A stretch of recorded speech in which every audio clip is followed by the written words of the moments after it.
ఈరోజు article 12 and article 13 of Indian constitution తెలుసుకుందాము. ఇవి పార్ట్ 3లో ఉంటాయి, ఫండమెంటల్ రైట్స్ కిందికి వస్తాయి.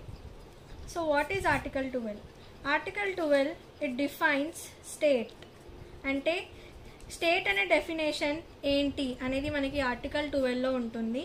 What comes under state? అసలు స్టేట్ కిందకి ఏమొస్తాయి అంటే state government, state legislatures, central government and central legislature, or we can call it as parliament, and local and other authorities. The local and other authorities which are under the control of government of India at the same time within the territories. ఇదంతా కలిపితే state యొక్క definition. Next మనం article 13 గురించి తెలుసుకుందాము. What is Article 13? Basically article 13 జనరల్గా మనం judicial review article అని అంటాము. ఏంటి అంటే ఈ ఆర్టికల్ 13లో మనకి 2 ఇంపార్టెంట్ క్లాజెస్ ఉంటాయి. 13 Clause 1, 13 Clause 2.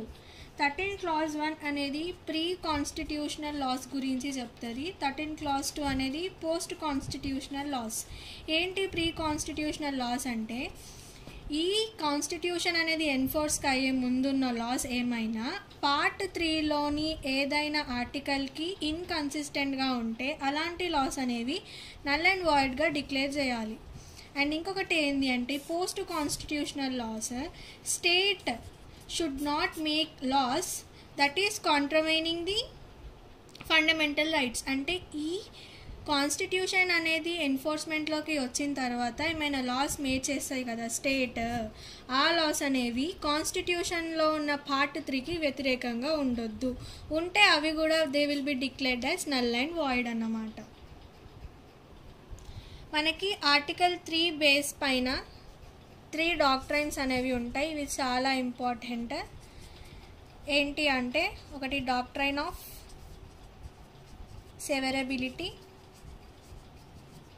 ఒకటి డాక్ట్రైన్ ఆఫ్ ఎక్లిప్స్, ఒకటి డాక్ట్రైన్ ఆఫ్ వేవ్.